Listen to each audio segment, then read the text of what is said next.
श्री विपिन जी। अध्यक्ष महोदय, मेरा प्रश्न क्रमांक 611। माननीय मंत्री जी। माननीय अध्यक्ष जी, उत्तर पटल पर रखा गया है। विपिन जी पूरक प्रश्न करें। माननीय अध्यक्ष महोदय, मेरा प्रश्न था पत्रकार सुरक्षा कानून को लेकर।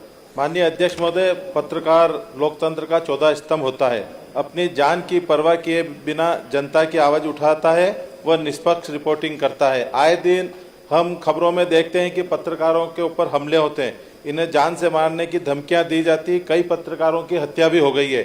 आज के दौर में पत्रकारिता करना कठिन काम है। पत्रकार अपनी जान की परवाह किए बिना खबरों को कवरेज करता है, पक्ष और विपक्ष की कमजोरियों को बताकर समाज और जनता के बीच में संतुलन भी करता है।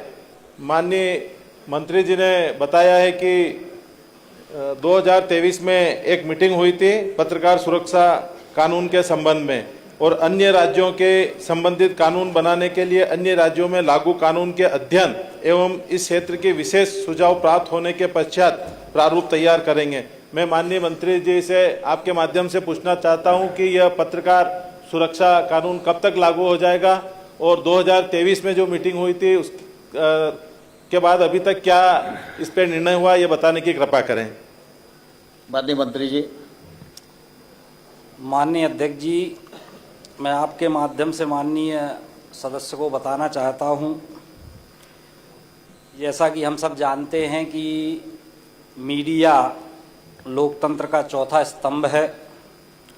भारत के संविधान में भी स्वतंत्रता के अधिकार के अंतर्गत प्रेस को अभिव्यक्ति की स्वतंत्रता प्रदान की गई है।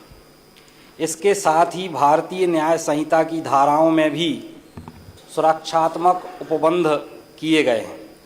लोकप्रिय मुख्यमंत्री डॉक्टर मोहन यादव जी के नेतृत्व में हमारी सरकार पत्रकारों की समुचित सुरक्षा और सम्मान के लिए प्रतिबद्ध है।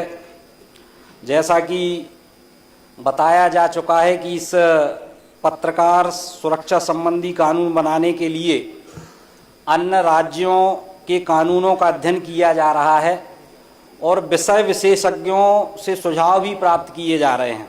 इन सब के अध्ययन और परीक्षण के उपरांत सरकार इस संबंध में निर्णय लेगी।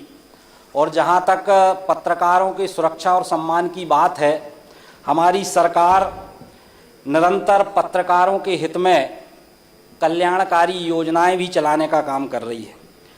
पत्रकारों एवं उनके परिवार के सदस्यों को सामान्य बीमारियों में उपचार के लिए 40,000 तथा गंभीर बीमारियों में उपचार के लिए 1 लाख रुपए की आर्थिक सहायता हमारी सरकार के द्वारा उपलब्ध कराई जाती है। मान्यता प्राप्त श्रमजीवी पत्रकारों की मृत्यु होने पर आश्रित परिवार को 4 लाख रुपए तक की आर्थिक सहायता उपलब्ध कराने का प्रावधान है।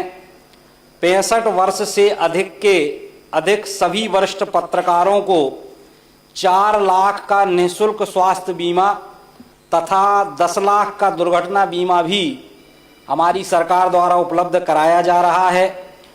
60 वर्ष और उससे अधिक के पत्रकारों को 20,000 की सम्मान निधि प्रतिमाह प्रदान करने का काम हमारी सरकार कर रही है। सम्मान निधि प्राप्त करने वाले पत्रकारों की मृत्यु की स्थिति में आश्रित पति पत्नी को 8 लाख रुपए की सहायता देने का भी प्रावधान है।